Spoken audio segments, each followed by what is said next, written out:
buenas noches a todas y todos. Tenemos una nueva noche de psicoanalistas dialogando con las letras. Soy Norberto Lloves, el secretario científico, que junto con Verónica Ginocchio dirigimos esta parte de cultura. Le paso la palabra a la coordinadora de la mesa, a Mabel Fuentes. Mabel. Gracias, Norberto. Bueno, buenas noches a todos. Bueno, nosotros también, en nombre de la Comisión, les damos la bienvenida a este ciclo que, como dijera recién Norberto, pertenece a la Comisión de Cultura, y la que a su vez pertenece a la Secretaría Científica de la institución, cuyo secretario es el magíster Norberto Lloves. Psicoanalistas dialogando con las letras se inicia como un grupo de colegas y amigos interesados en indagar sobre la escritura y la palabra, con el fin de brindar un espacio de apertura y de reflexión. Este grupo está coordinado por Alicia Levín y Verónica Ginocchio, quienes comparten el trabajo con María Casariego de Gainza, Edurne Recalde, Beatriz Rodríguez, Carlos Weise, Abel Zanotto y quien les habla, Mabel Fuentes. Se trata de un espacio inaugurado el 11 de agosto de 2020, ¿qué año?, y que hoy presenta un nuevo encuentro, titulado Cuestiones de género, del cuento de tradición oral a nuestros días.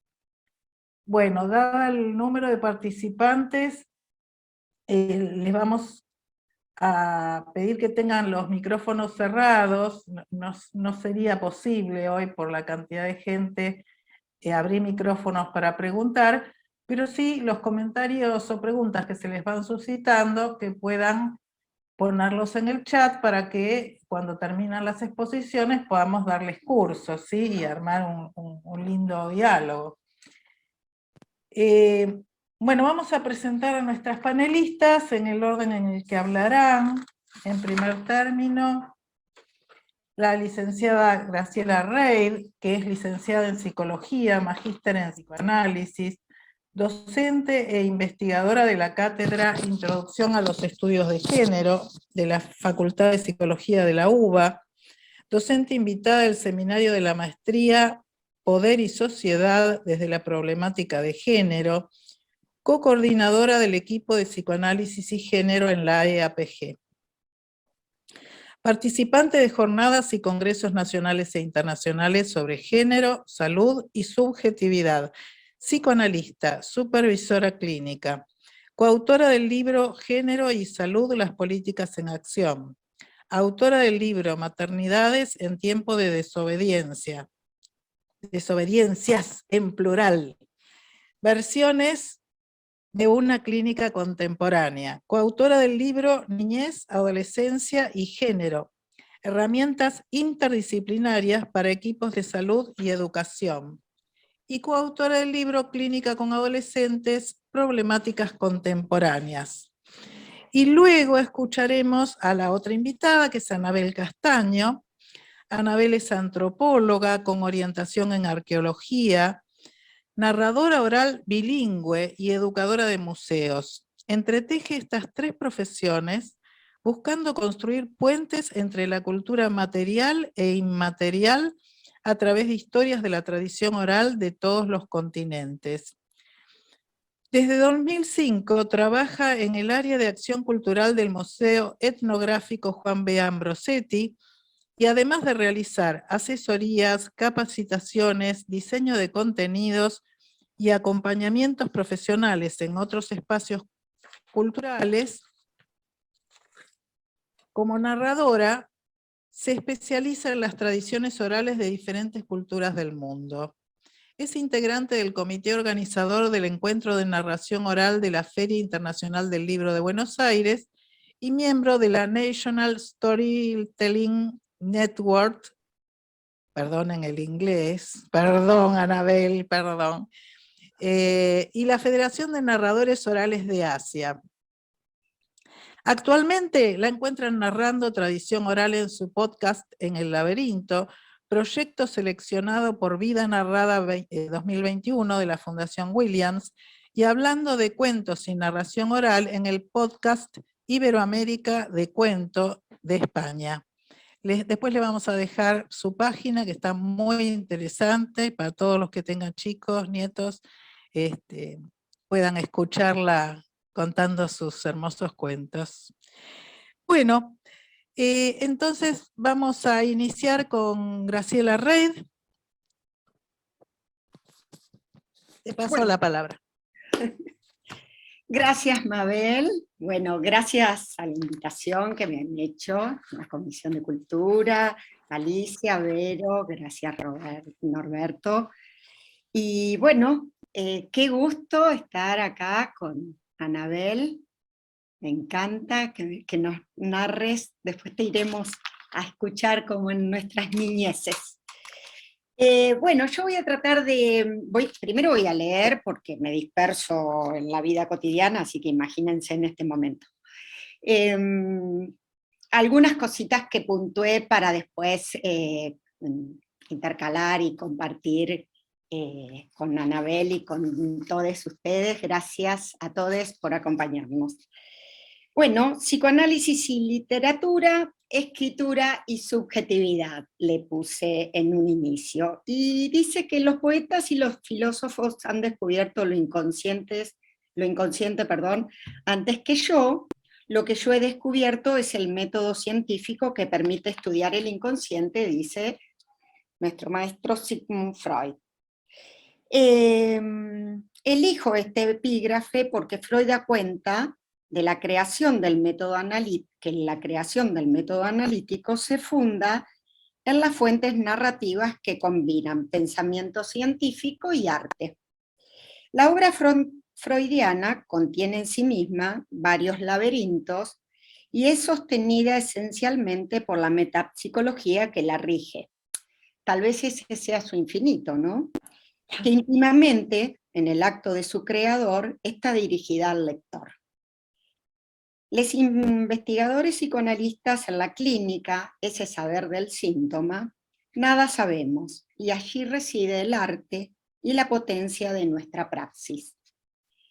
Para mí, practicar un psicoanálisis contemporáneo es tomar el giro epistémico postmodernista de los debates, asumiendo como proyecto político, epistémico y ético en las ciencias humanas y en las artes desde la perspectiva crítica, sumando los aportes al campo de la subjetividad que realizan los estudios de géneros y diversidades sexuales e identitarias.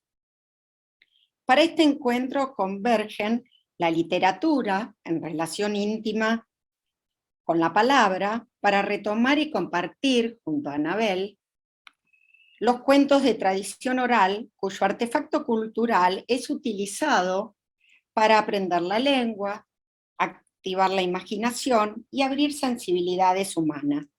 La fusión entre la tradición, cuya característica esencial es la oralidad, y la modernidad que se asienta en la escritura, allí está la clave para hablar de un maridaje posible, de buenas cepas narrativas, entre psicoanálisis, escritura, literatura y arte.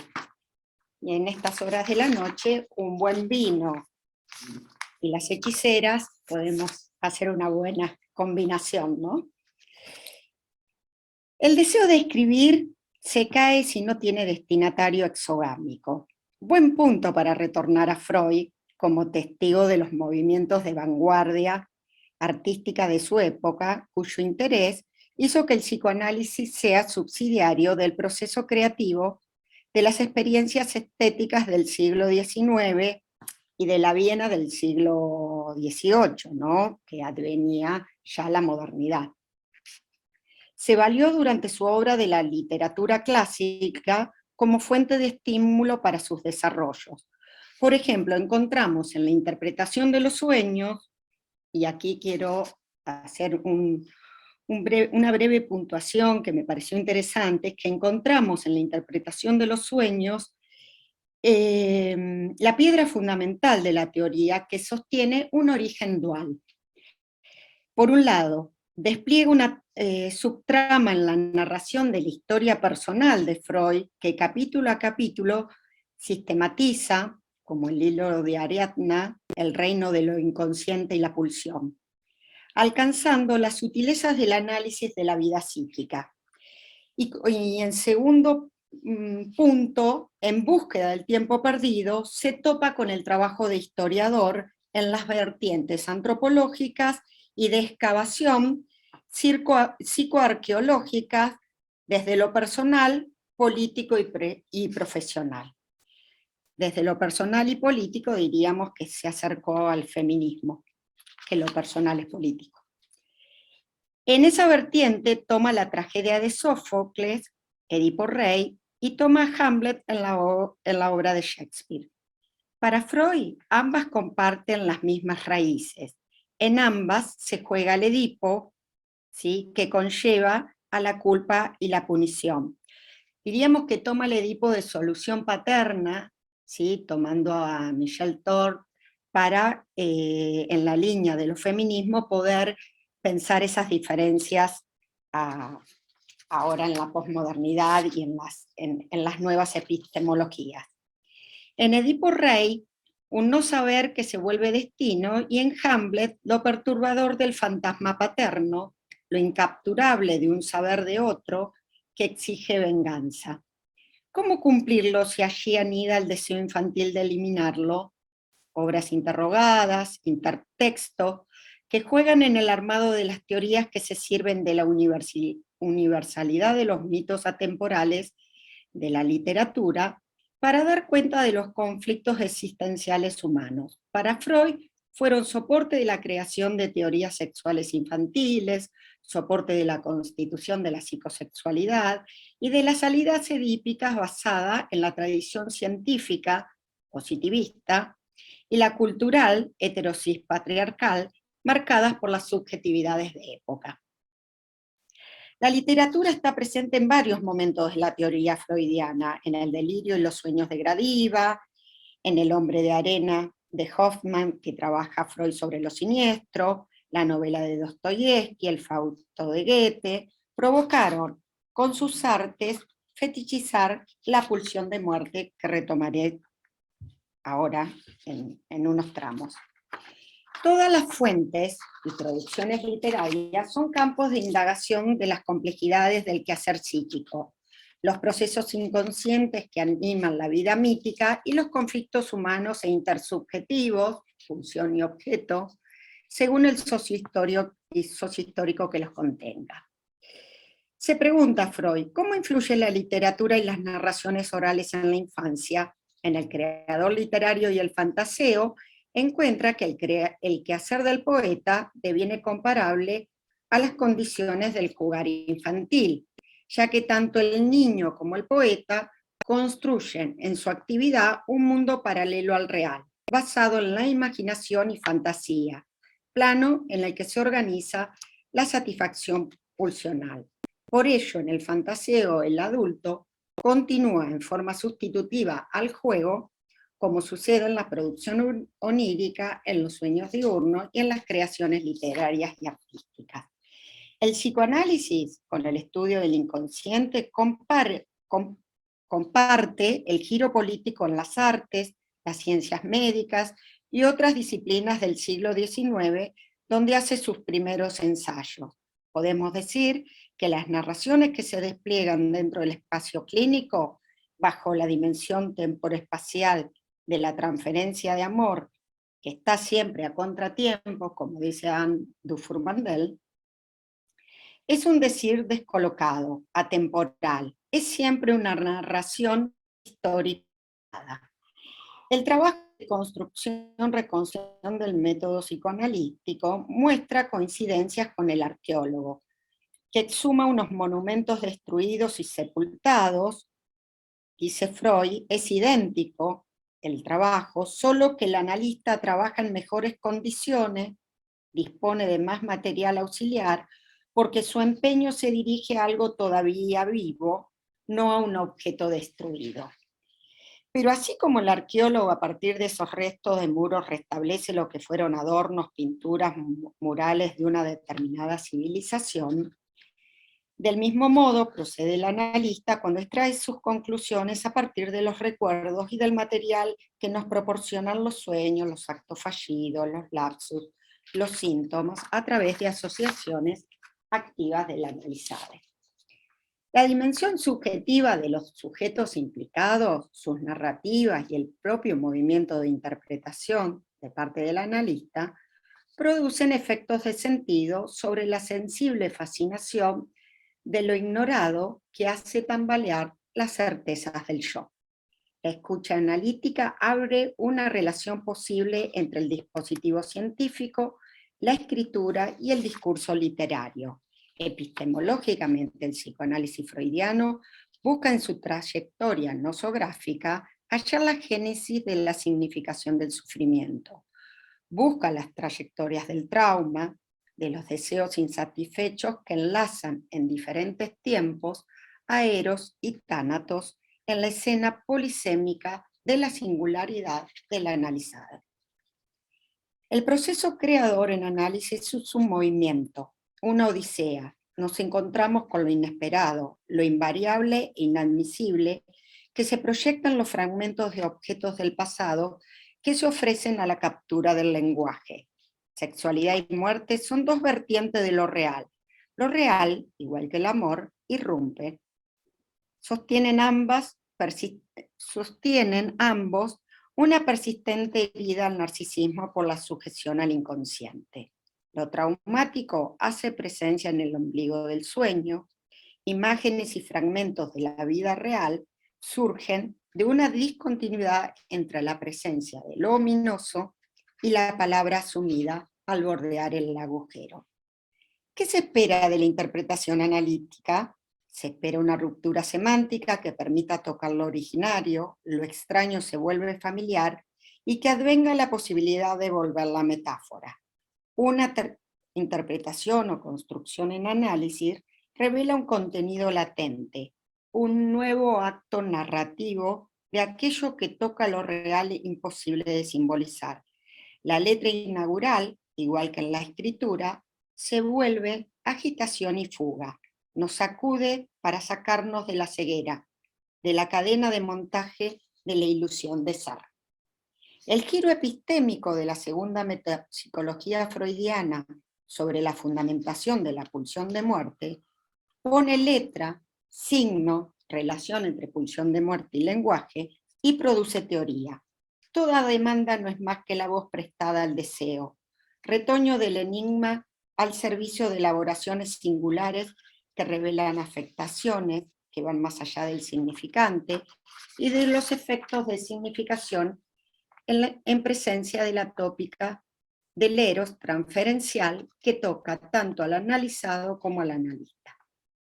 Las creaciones artísticas, como las formaciones sustitutivas, son un recurso de elaboración de investiduras afectivas y material de las fuerzas pulsionales. Ambas son modos diversos de simbolizar y cambiar la realidad. Enlazan los tres tiempos a través de fantasías, sueños y formaciones de la vida anímica que reciben la marca temporal del pasado, quieran encontrar en el presente el camino de la sublimación y elaboración como enlace al futuro. Ahora, creación literaria, feminismos y diversidades. El tiempo y las palabras, mujeres que escriben. Tomé dos ejemplos de los tantos desde la perspectiva feminista que nos sitúa en las arenas de la política discursiva y sexualizada de las experiencias de las minorizadas. Mujeres que se suman a una genealogía femenina que las invisibilizó. Los currículums ocultos dan cuenta del tratamiento desigual entre los géneros. Reconocer su alteridad en la escritura de las mujeres y diversidades es romper muros y silencio.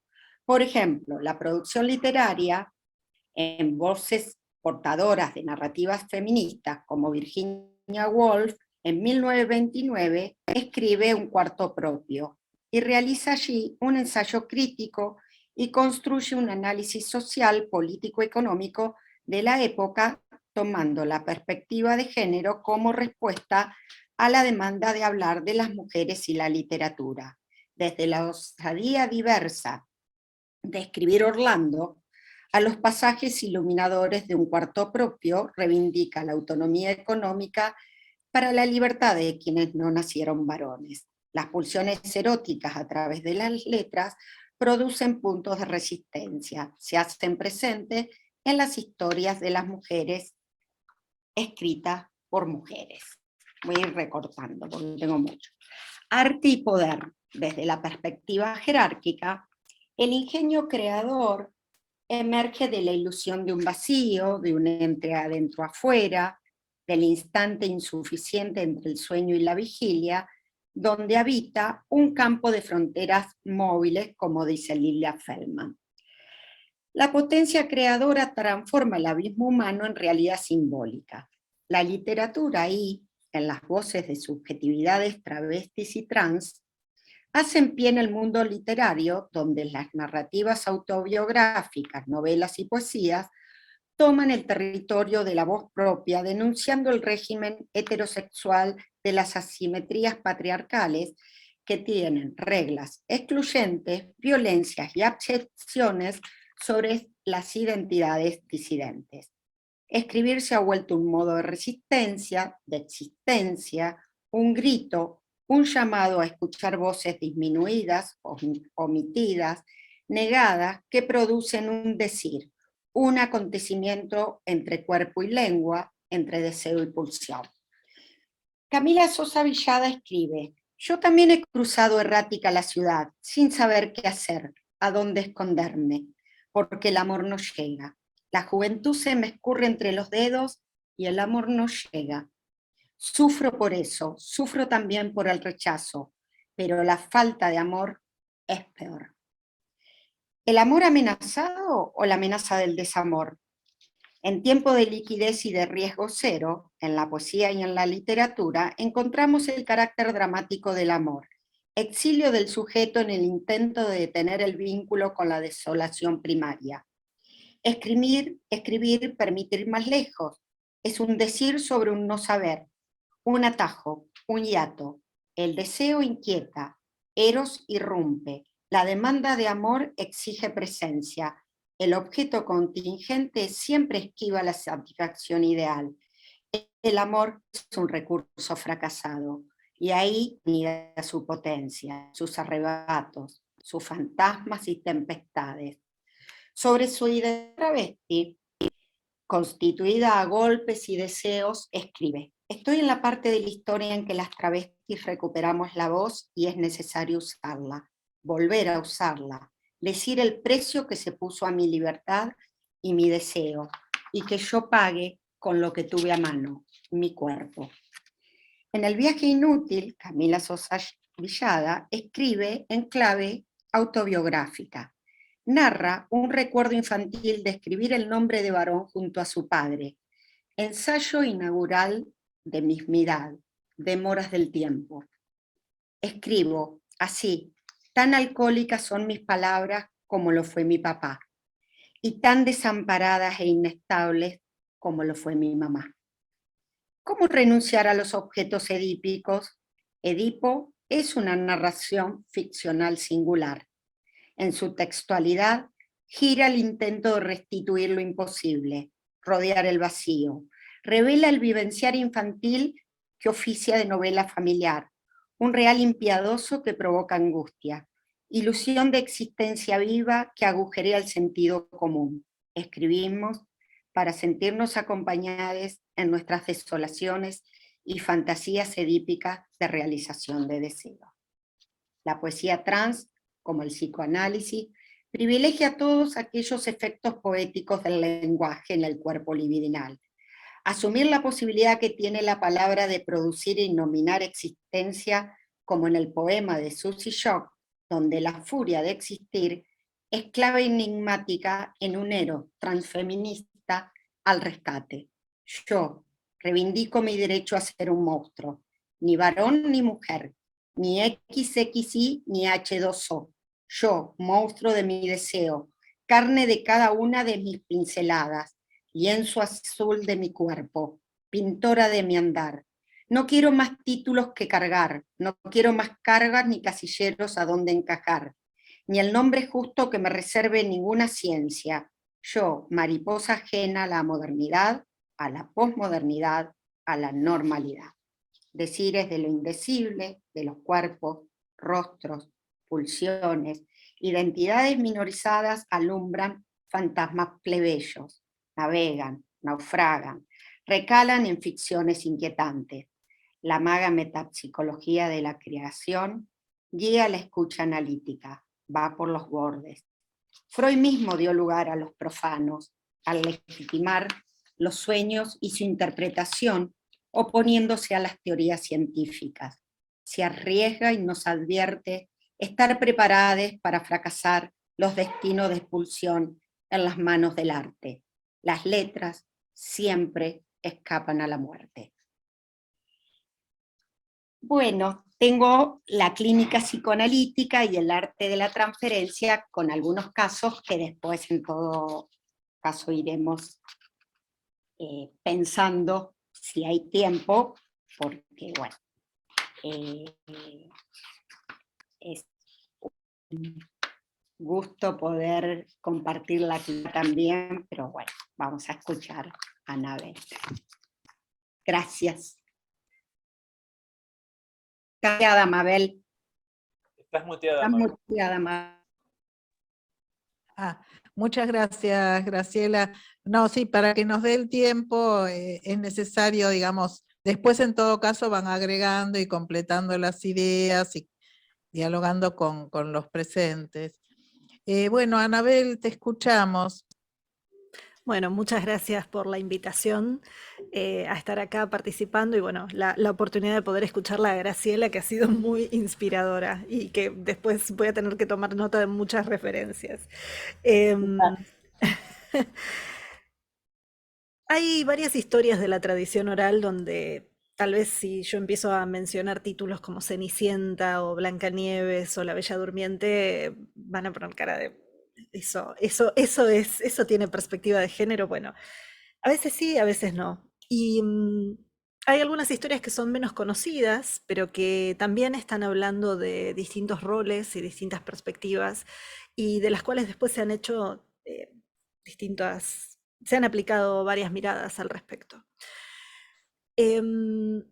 Cuenta una historia que una joven, que era la hija menor de un hombre, un molinero, un hombre muy humilde, que cuando él murió le dejó el molino a su hijo y a su hija. Este hijo tenía una esposa que era la que se encargaba de todas las actividades ahí, excepto, bueno, algunas le dejaba a su cuñada, esta joven, sobre todo, por ejemplo, cuidar a los chicos, mientras ella se hacía cargo de los negocios en el molino. La joven era muy bella y muy querida, y esta cuñada empezó a sentir celos de ella. Hasta que un día, mientras estaba haciendo una transacción, decidió guardarse una parte del dinero y decirle a su marido que en realidad no era ella la que había hecho esto, sino que era su cuñada.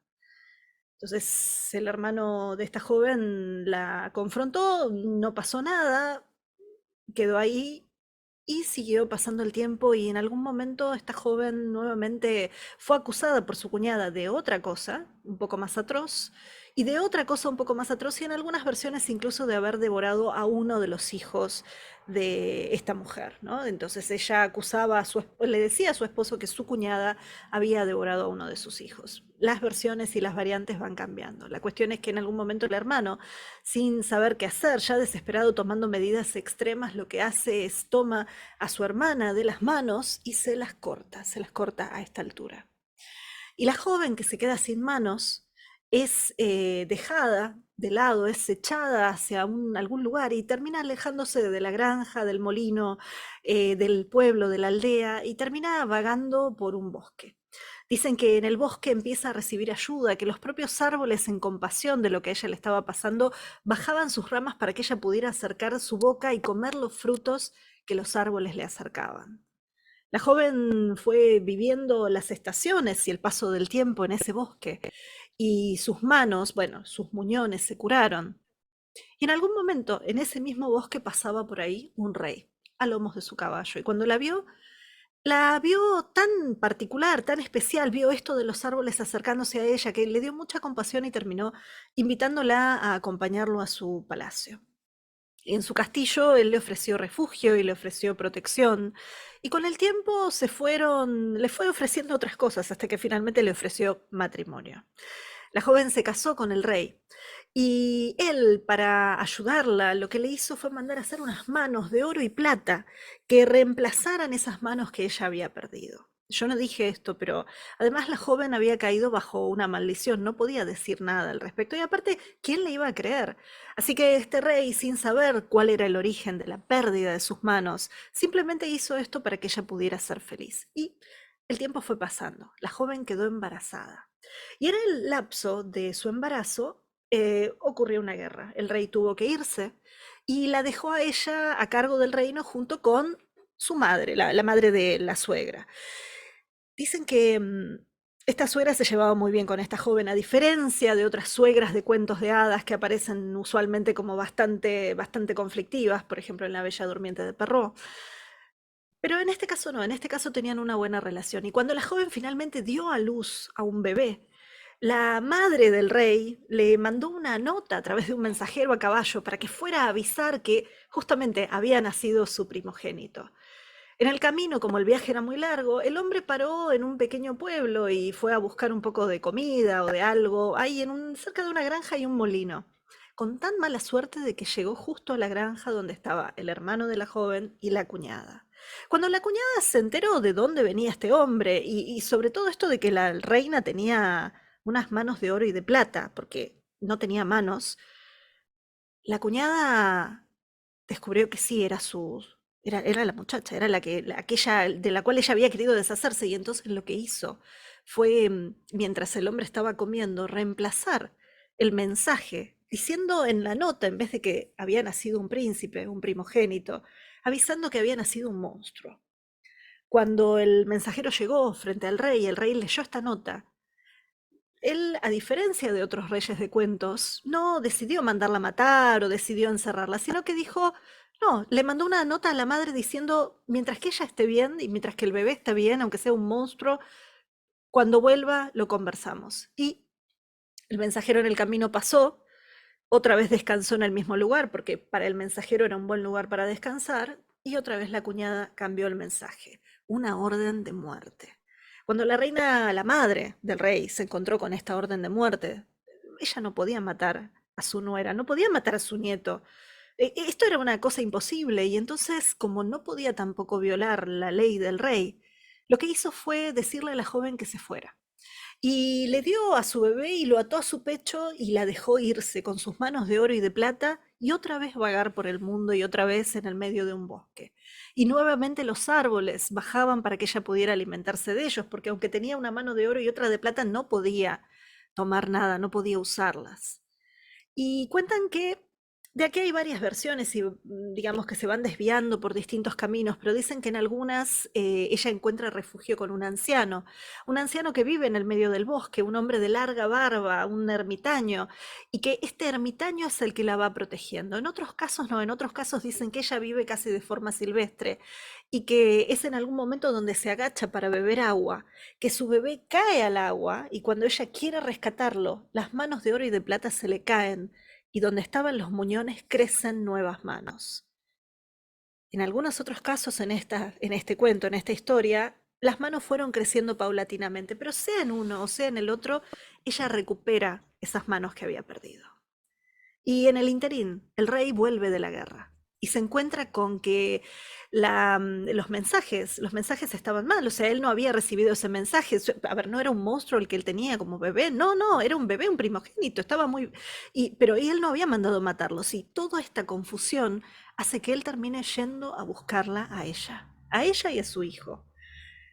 Y eventualmente los encuentra, y eventualmente se reencuentran. Aunque eran muchas variantes y muchas versiones de esta historia, el primero no la reconoce, porque la forma de reconocerla era por la falta de las manos o por las manos de plata y oro.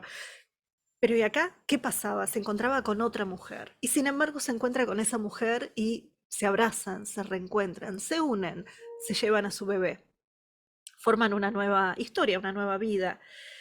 Y obviamente, como pasa en todas las historias, la cuñada es castigada, porque en algún momento se revela la verdad y ella es castigada. El hermano se entera de todo y el final para la cuñada no va a ser tan feliz.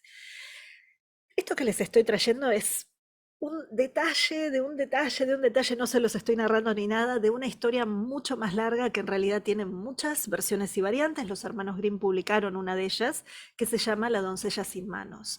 The Handless Maiden fue publicada en inglés, pero también en otras lenguas tiene otros nombres. Y es una historia que muchas veces se compara con Cenicienta por el tema de que la joven es una joven protagonista que prácticamente sufre o es pasiva en toda la historia, o por lo menos durante mucho tiempo esa fue la mirada que se hizo sobre esto. Sin embargo, especialistas en cuentos, sobre todo del mundo de la narración oral, pero más especialistas que empezaron a trabajar sobre esto, empezaron a ver que a diferencia de El viaje del héroe de Campbell, donde tenemos este personaje que sale a la aventura, acá lo que tenemos es un viaje interno que hace una protagonista que necesita ella transformarse, necesita crecer, hasta finalmente alcanzar ese potencial que ella tiene y recuperar o justamente ser una persona totalmente distinta y encontrarse nuevamente con este otro, que es ese hombre que la busca, que también se va a sorprender frente a ella. Y esto mismo también pasa en La Cenicienta de los hermanos Grimm,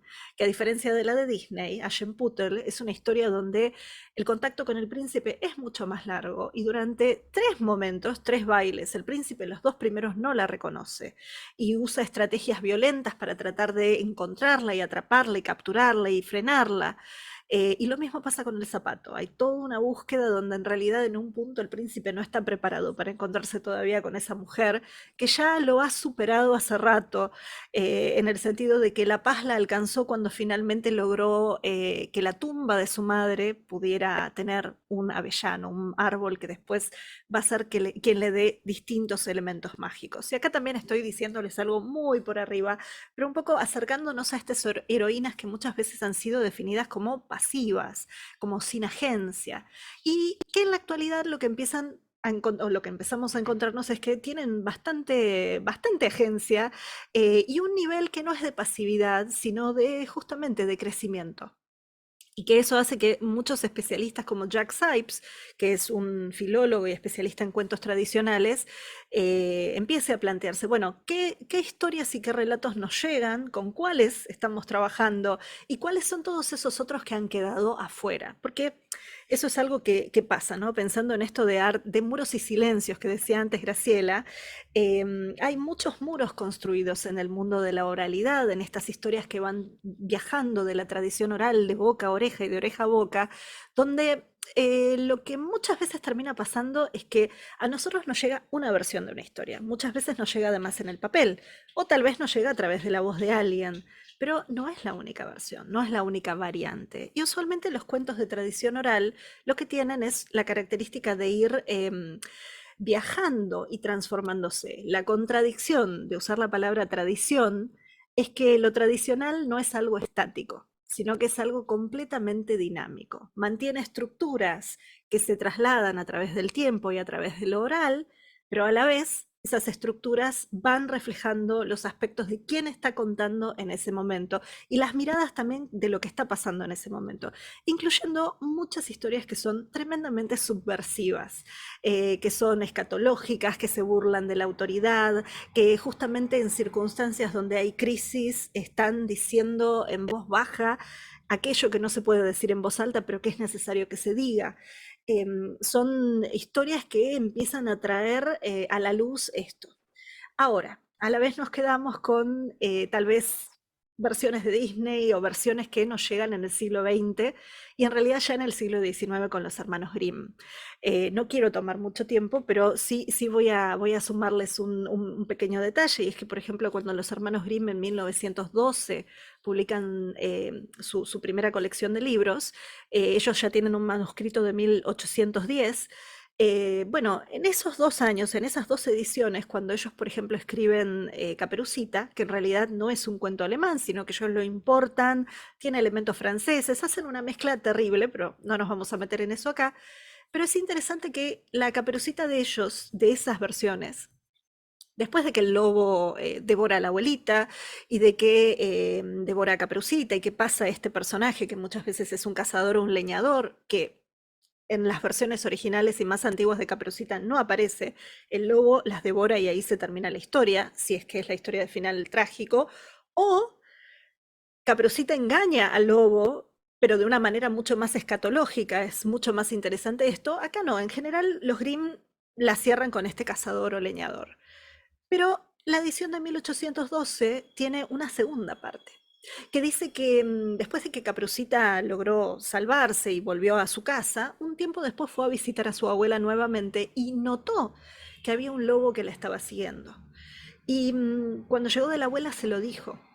Y la abuela, que en ese momento estaba cocinando salchichas, lo que hizo fue preparar el agua caliente de las salchichas y le dijo a Caperucita que saliera a la entrada de la casa, que había como una especie de fuente de madera y que tirara esa agua caliente ahí, pero que antes de hacer eso esperaran. Y las dos se quedaron esperando hasta que el lobo lo sintieron caminar alrededor de la casa y lo sintieron trepar al techo de la casa de Caperucita. Cuando el lobo estaba ahí, ahí fue que la abuela la mandó a Caperucita a tirar esa agua. Y esa agua que tenía ese olor a salchichas llegó a la nariz del lobo y la tentación del lobo fue tan grande que se asomó y se asomó y se asomó al techo hasta que finalmente cayó y se rompió el cuello.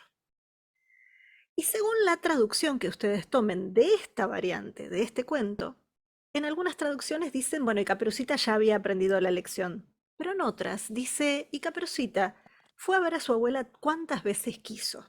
O sea que tenemos algo muy distinto en aprendió la lección que en esto de fue a ver a su abuela cuantas veces quiso.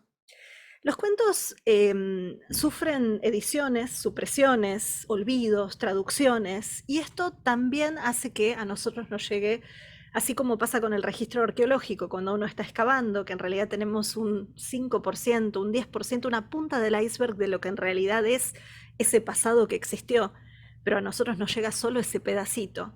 En los cuentos pasa lo mismo. Lo que vamos a tener es pequeños aspectos que reflejan algo de estas tradiciones y de estas diversidades. Y cuando digo diversidades y tradiciones es porque en los cuentos de la tradición oral, y ni siquiera estoy hablando de mitos que son mucho más profundos y que tienen, digamos, aparecen mucho más, por ejemplo, las disidencias, aparecen mucho más, por ejemplo, cambios de sexo, cambios de identidad, de género. En los mitos, digamos, están mucho más cuidados esos aspectos, pero en los cuentos tradicionales también, e incluso hay inversiones. Como hay Caperucita, bueno, no tanto Caperucita, pero como hay cenicientas, hay cenicientos, como hay bellas durmientes, hay bellos durmientes. Tal vez el cuento no va a ser igual. No todos los motivos que aparecen en uno aparecen en el otro, pero la estructura es casi la misma. Un joven que duerme y hay que despertarlo, por ejemplo. Un joven que es maltratado por su familia y que es considerado, digamos, el último orejón del tarro y que sin embargo finalmente gana a la mano de la princesa. Así como tenemos, bueno, La Bella y la Bestia igual lo tomo entre comillas, pero digamos, así como tenemos una versión de Cupido y Psique que tiene personajes que emprenden una búsqueda para poder rescatar al héroe, tenemos una versión de Cupido y Psique con los roles invertidos, donde tenemos una heroína que después el héroe tiene que ir a rescatar. Digo, a veces una rescata al otro o el otro rescata a ella. Y no solamente eso, en las colecciones de cuentos, lo que sabemos también es que ha habido supresión, por ejemplo, de identidad de género y cambio de sexo, de casamiento entre mujeres.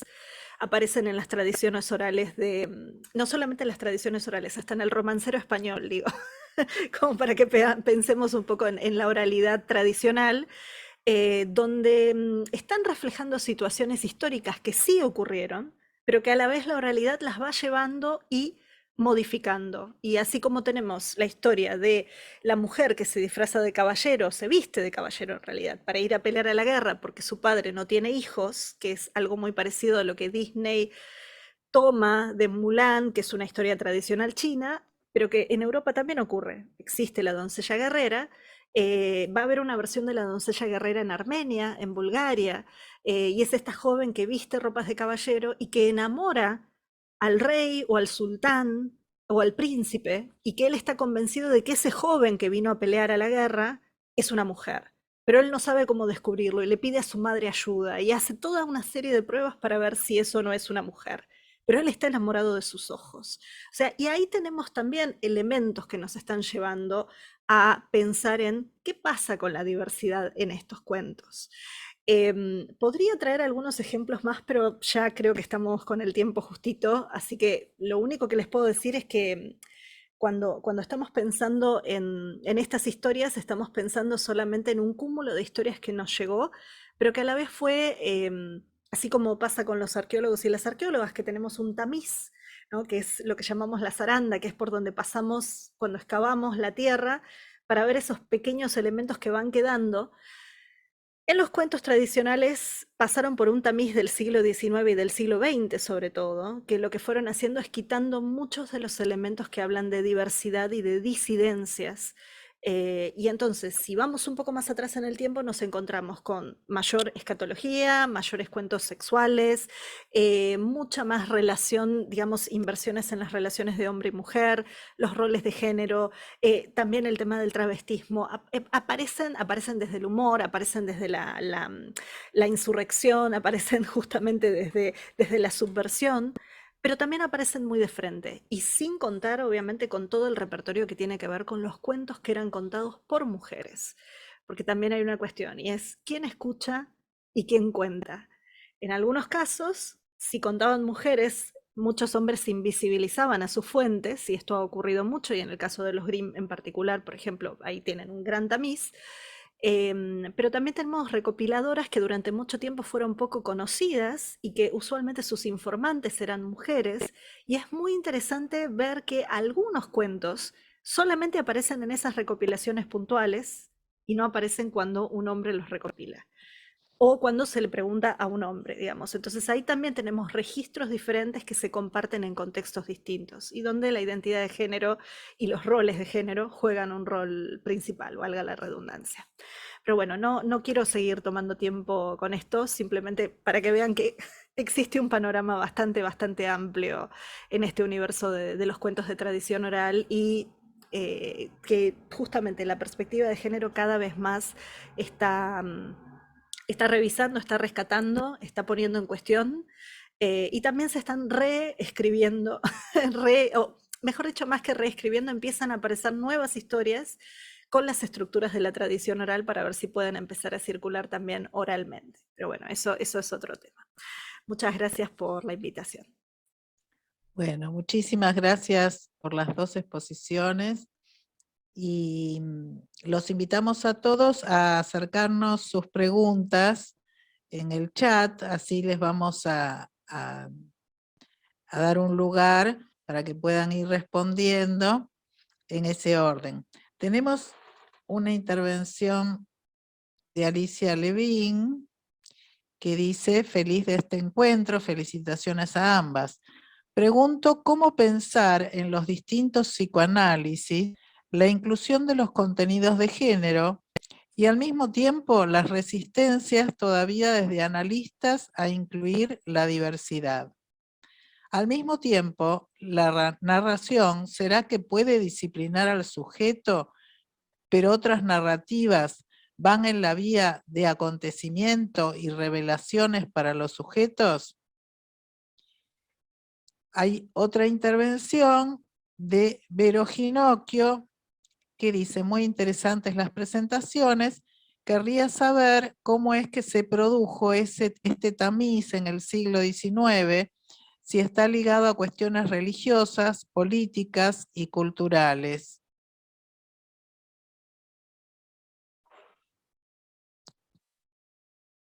¿Quién responde? Bueno, si quieren yo puedo responder la que preguntó Verónica, esa seguro específico que va dirigida a esto que yo estaba comentando. A ver, el tamiz sí tiene que ver con cuestiones religiosas y culturales y políticas. Ya un poco antes se va dando esto, pero es en el siglo XIX donde se nota muy claramente, es muy visible. O sea, previamente a esto, las tradiciones. Yo cuando estoy hablando de cuentos folclóricos y cuentos tradicionales, y muchos de estos cuentos de género, esto yo no lo aclaré, Son cuentos que sobre todo se dan en una categoría de cuentos que serían cuentos maravillosos, ¿sí? Cuentos donde aparece la magia, donde de repente esto de las hadas, bueno, igual las hadas las podemos dejar de lado, pero ya en la corte del Rey Sol empieza a haber aparece el término cuentos de hadas, pero es un tipo de cuento vinculado a salones literarios y a mujeres escritoras, que después Perrault va a tomar y va a hacer como una edición específica de cuentos. Pero es con los Grimm donde uno puede ver claramente el tema de las supresiones. O sea, Perrault va a estar haciendo una creación literaria que es específica para la corte. Pero los Grimm van a estar, por ejemplo, escribiendo, haciendo una compilación de cuentos que está dirigida a toda la familia. Porque aparte es eso, o sea, aparece incluso esta asociación del cuento para los niños, que antes no estaba, porque los cuentos eran para todos. Y es más, muchos de estos cuentos en realidad se contaban en contexto de personas adultas. Y si había niños presentes, entendían hasta dónde entendían, digamos, los distintos niveles significativos del cuento. Pero sobre todo se va a estar dando también con el sistema educativo, con la formalización del sistema educativo. Ahí también va a haber una selección donde aparece como esto de estos cuentos no son representativos de la moral o del nacionalismo. El zar de Rusia, cuando Alexander Afanasiev hace la recopilación de más de 600 cuentos rusos, quita una cantidad de cuentos que son todos escatológicos por ser considerados inmorales. Y es más, cuando uno los lee, la verdad que son bastante sonsos o son subversivos. Usualmente son ataques al cura, al zar, al gobernador. Digo, hay alguna cosa de esas, ¿no? Pero entonces esos no se podían mostrar porque no era una visión moderna de lo que era en ese momento la Rusia. Lo mismo pasa en Noruega, lo mismo pasa, digo, va pasando en todos los países. Entonces ahí ya tenés un recorte. Y después ya en el siglo XX, entre la disneyificación y que la infantilización de los cuentos se quitan muchos más elementos todavía, o sea, porque aparte de eso es eso, ¿no? La buena moral y las buenas costumbres. Entonces hay mucho ahí donde hay censura, hay autocensura también, y después súmenle todo lo que tiene que ver con traducciones, ¿no? También ahí en la traducción se pierde mucho en algunos casos, o sea, no se respeta bien esas sutilezas que algunos de estos cuentos tienen, y directamente se suprimen. Bueno, no tomo más tiempo, le dejo a Graciela poder responder. Graciela, ¿querés responder la pregunta de Alicia? ¿Querés que te la vuelva a leer o que Alicia No. la formule a viva voz? No, entendí. Puedo decir algo al respecto. Me parece que las resistencias son de los analistas y no al psicoanálisis. Creo que hay bastante y que la clínica manda, por lo tanto hay mucho para trabajar, muchos debates y el psicoanálisis se mantiene fecundo en esas líneas, ¿no? Me parece que la perspectiva de género es incómoda y necesaria. Escuchaba a Anabel, que me parece maravilloso, porque por eso yo tomé que, bueno, el análisis es una narración, ¿no? Una narración ficcional, podríamos decir, desde el Edipo singular a las diferentes experiencias que cada uno puede atravesar en la vida. Y pensaba esto, así como Mulan o la doncella guerrera, en las ciencias hay un síndrome que se llama The Yentl Syndrome, que está tomado de la película de Barbra Streisand, que se trasviste de varón para poder estudiar las escrituras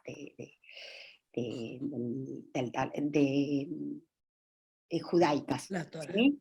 Entonces se tomó en la ciencia, sobre todo en cardiología, cuando hicimos una investigación en la cátedra, accedimos a ese síndrome, que es que se esperaba de las mujeres que presentaran los síntomas coronarios al modelo masculino, porque la enfermedad coronaria es predominantemente por cuestiones de vulnerabilidad de género en varones, 4 varones y una mujer. Entonces había que presentar, si una mujer se presentaba en la guardia con dolor de pecho, era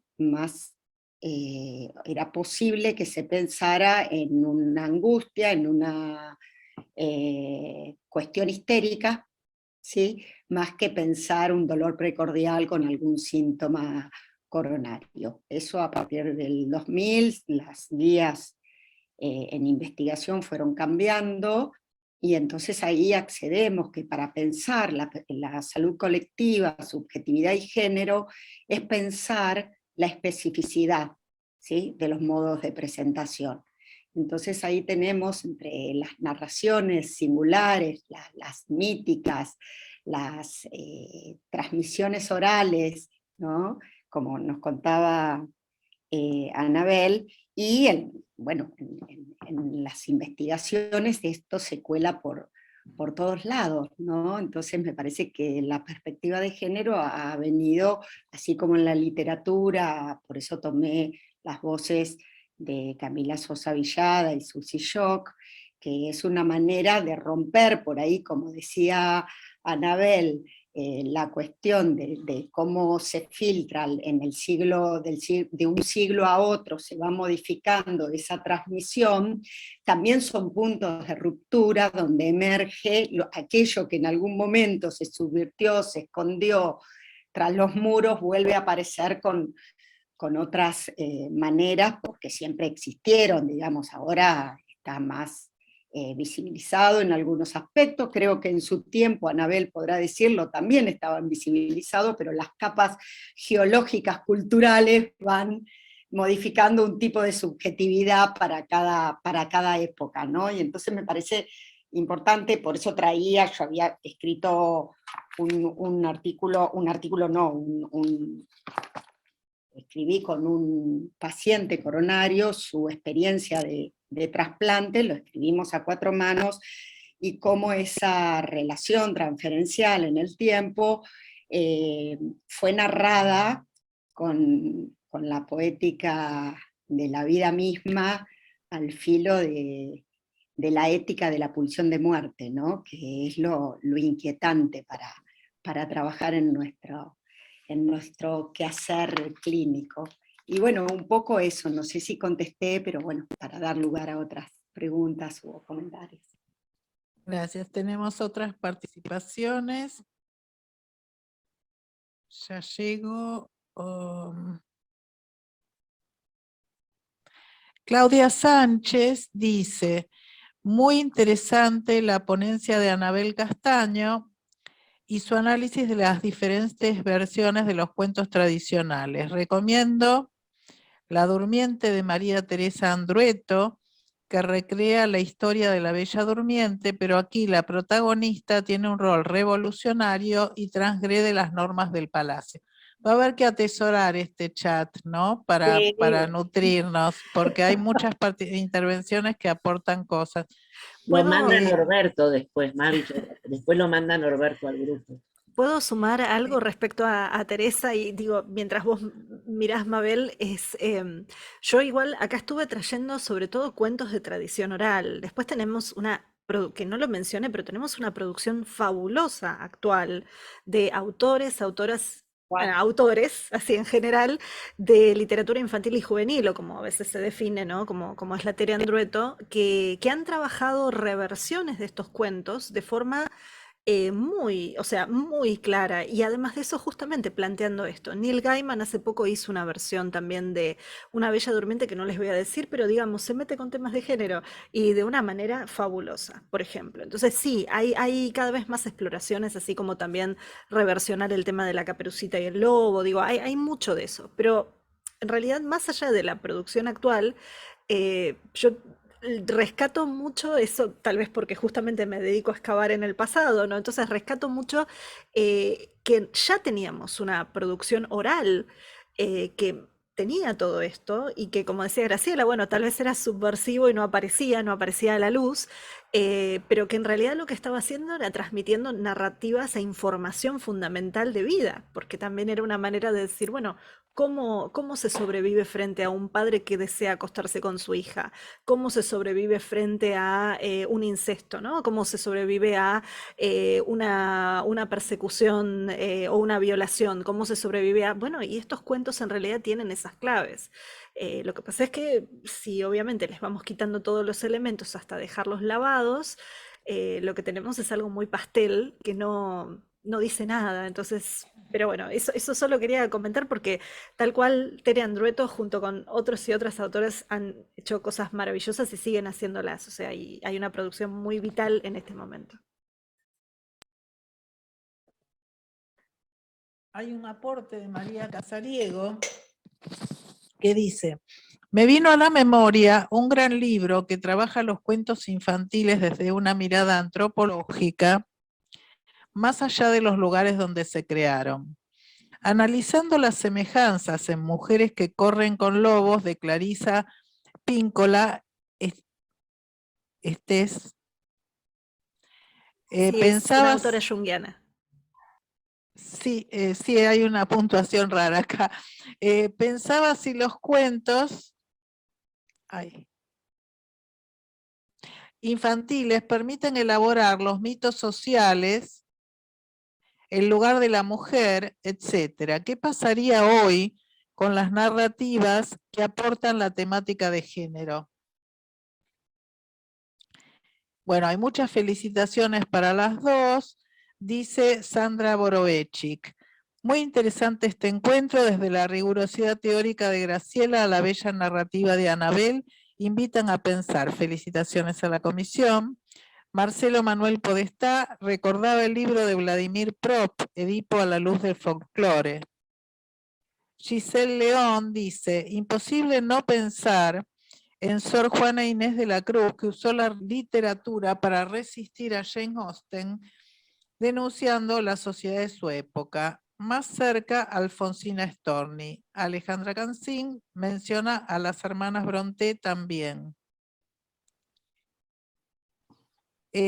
Sandra Campos, mil gracias, maravilloso escucharlas. Me gustaría compartir una reflexión.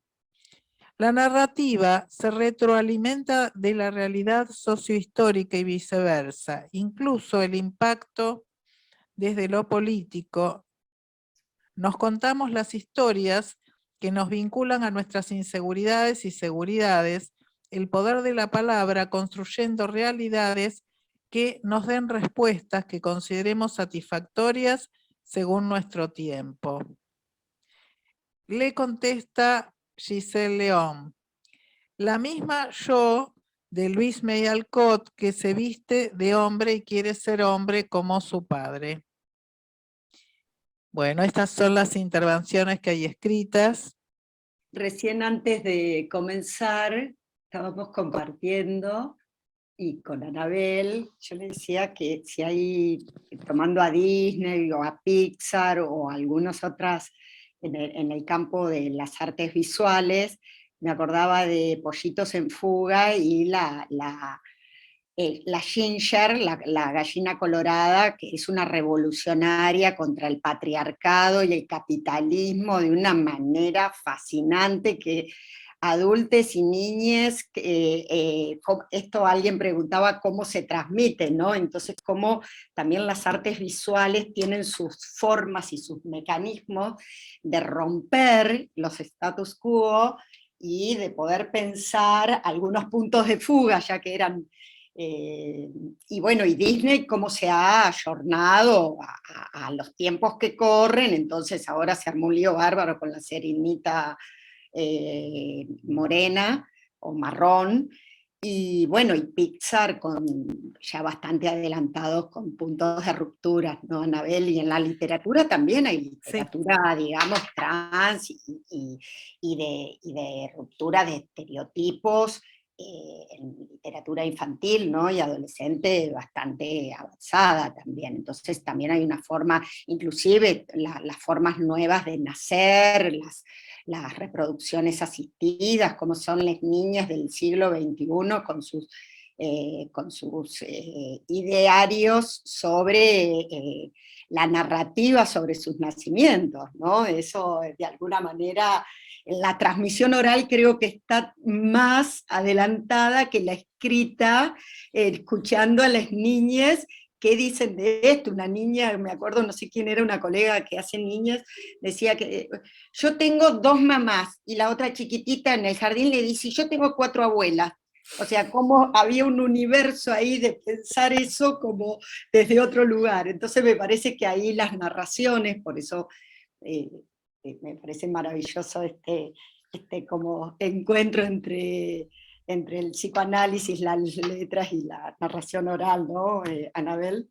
Bueno, creo que esto que vos decís es algo que pasa, ¿no? La oralidad siempre va más rápido que la escritura. Claro. A la vez lo que tiene es que como a veces nos llega la escritura primero, porque digamos es aquello que queda más sólido si la oralidad no está circulando o está circunscripta a ciertos lugares, o si quien media entre esa oralidad y lo escrito es alguien que elige recortar, bueno, ahí es donde nos llega ese sesgo de silencio y de violencia, ¿no? Que después, bueno, termina convirtiéndose en un sesgo de violencia, ¿no? Porque aquello que calla es violento. Y pensaba que hay algo en esto de que, por ejemplo, cuando hay ciertos cuentos que son no cuentos mágicos, no cuentos maravillosos, sino los que se llaman cuentos de costumbres, que son más bien estas historias de marido y mujer, no un matrimonio, la esposa tonta o alguna cosa así, porque aparecen así con esos títulos a veces.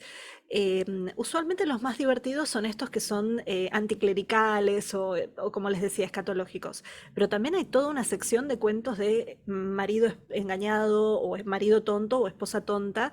em, y usualmente esos cuentos se congelan en el tiempo. O sea, esos son los que después no terminan circulando de forma tan fluida, porque son los que circulan solamente en ese momento y en ese contexto, pero después no tienen una proyección en el tiempo, sobre todo cuando justamente cambian las perspectivas. En cambio, estos cuentos maravillosos, sobre todo cuando uno los encuentra mucho más completos y enteros, tienen tantas estructuras simbólicas y tienen tantas formas de lectura que de repente son más adaptables a esto que vos comentás, Graciela, ¿no? A todas estas diversidades y miradas, y te permiten dialogar con un abanico, incluso si el cuento es algo que fue contado hace 300 años. Obviamente, siempre hay cosas ahí congeladas de lo patriarcal que uno elige si las cuenta o no, ¿no? Pero ahí también quien cuenta, elige qué cuenta y qué dice y qué no dice. Bueno, hay muchas intervenciones pendientes y lamentablemente la noche se fue volando, pero nos quedan 10 minutos. Así que voy a leer algunas de las intervenciones para permitir que después cada una de ustedes haga un cierre o una nueva apertura, así nos vamos todos más abiertos que antes. Dice Mónica Fabeluques, muy estimulantes sus dos presentaciones, gracias. ¿Cómo piensan el tema de las versiones, reversiones, futuras y pasadas? Giselle León dice, los cuentos de tradición oral sin lavar permiten a los niños elaborar sus sentimientos que no son ni color pastel ni tan primorosas. Andrea Ruhr dice, muy interesantes ambas presentaciones. Recomiendo el libro Los Devoradores de la Infancia de Mirta Gloria Fernández, donde, entre otras cosas, retoma algunas costumbres de la época que son narradas en los cuentos de tradición oral. Giselle León dice, la misma George Sand. Marcelo Manuel Podestá dice, pensaba el cuento de Anabel también desde la perspectiva de Campbell, en algún sentido, en cuanto también reproduce el viaje del héroe, que en este caso iría desde las manos que recibió de la familia, luego las que le otorga el rey en oro y plata, y finalmente las que crecen desde sí misma. Sería, en términos de Jung, el proceso de individuación atravesado por cuestiones de época.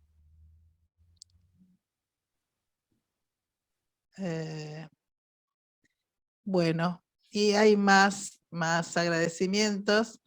Acá Marcelo pidió otro cuento más, pero no nos es posible. Les voy a pedir como que vayan redondeando, porque algunos minutos, 5 minutos para cada una.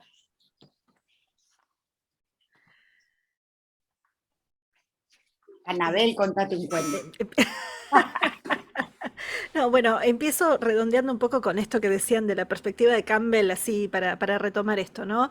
Hay una línea actual que tiene una mirada de género sobre el viaje del héroe, que trabaja sobre el viaje de la heroína, pero una de las cosas que dicen es que en algunos de estos cuentos, donde es esta heroína que carece de esa carencia, que se marca muy distinto que en el viaje del héroe, donde usualmente sale a resolver una fechoría, igual acá estoy mezclando Campbell con Prop, no importa, pero es un viaje interno.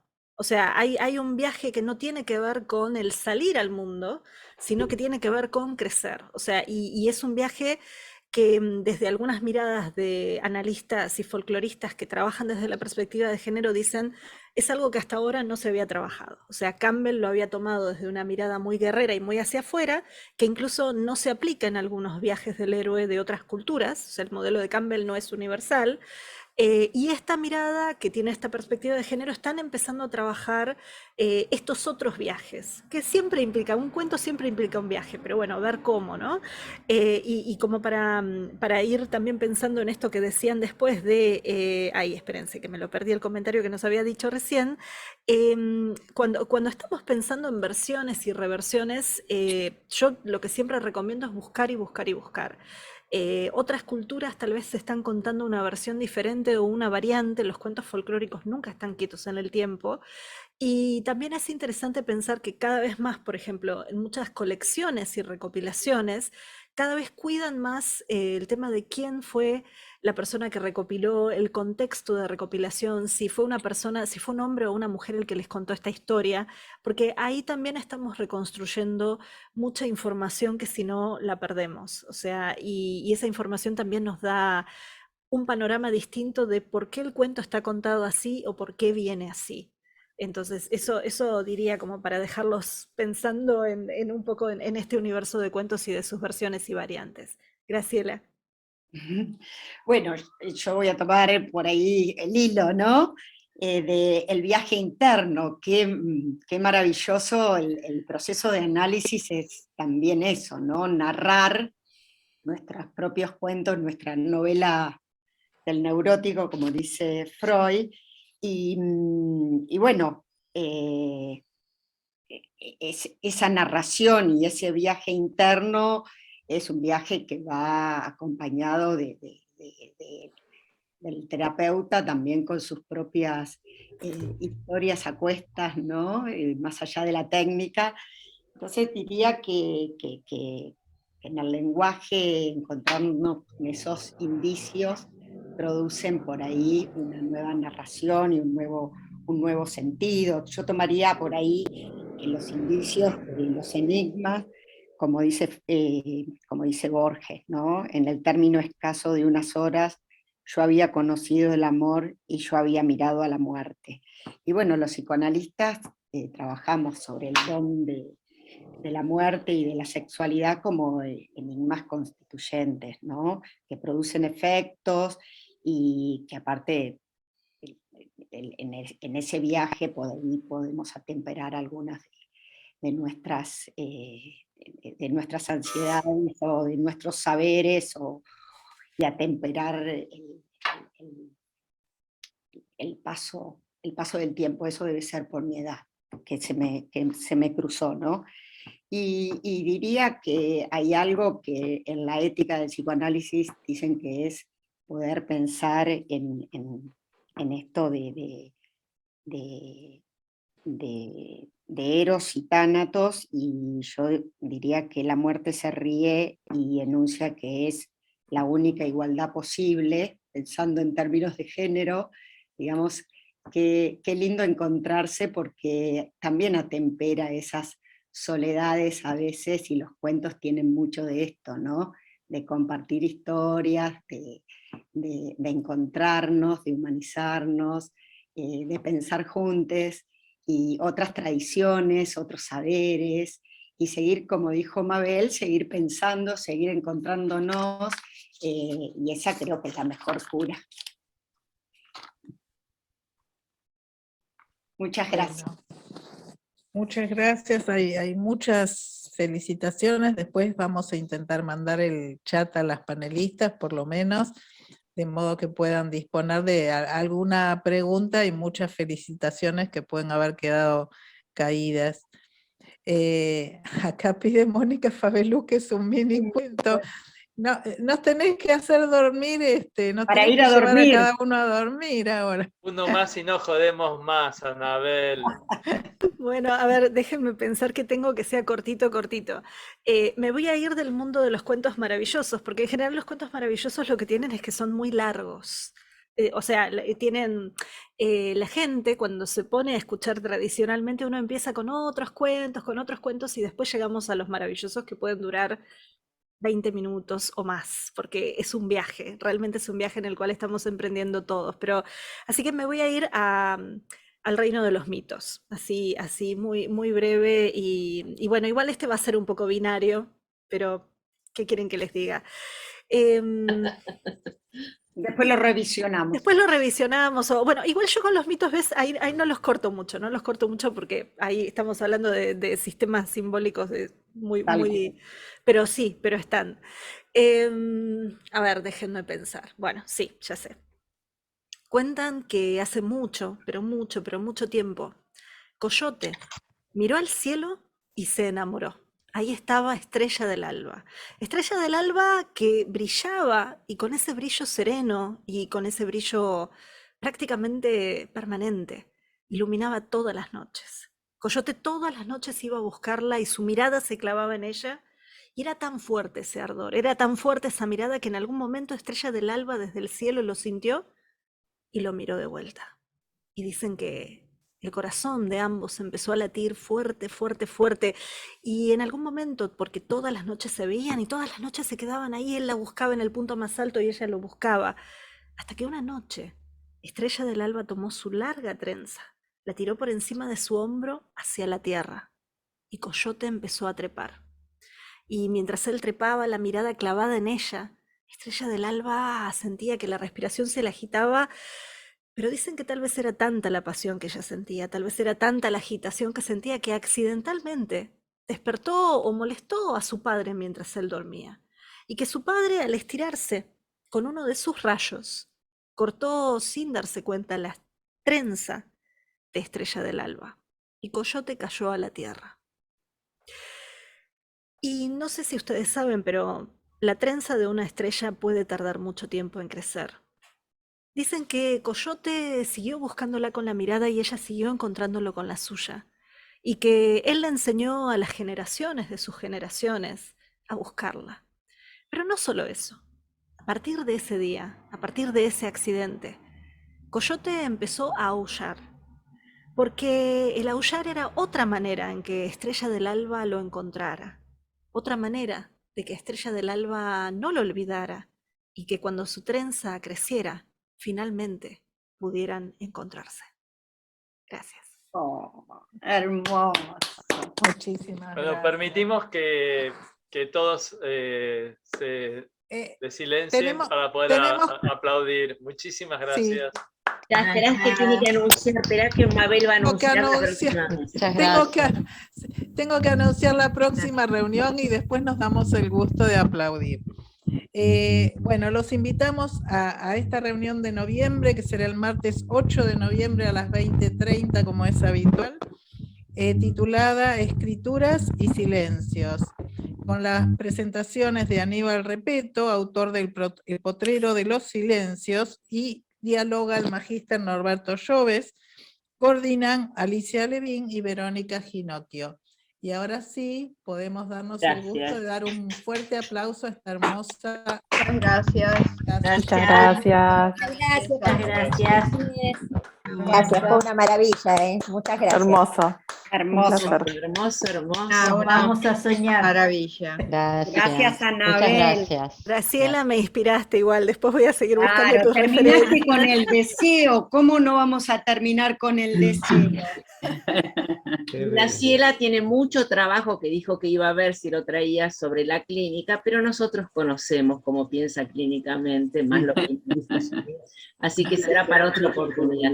Agradecemos a todos los que nos acompañan, sobre todo, bueno, Norberto, tan tan leal y firme, que es el secretario científico que está en Cultura, y una mesa preciosa. Gracias, Gra. A ver tu vino, a ver que amenazaste en brindar en la pantalla, ¿lo trajiste o no lo trajiste? Ahí va. Muy bien. Mi marido también debe tener por ahí un vino, si no sé. Por los sueños y los cuentos. Bueno, Voy sirve, cerrando usted la sirve. grabación, ¿sí? Así que muchísimas gracias a Anabel y Graciela. Gracias. Cierro la grabación y nos quedamos. nos mandás Si empiezan a chupar, para con la grabación.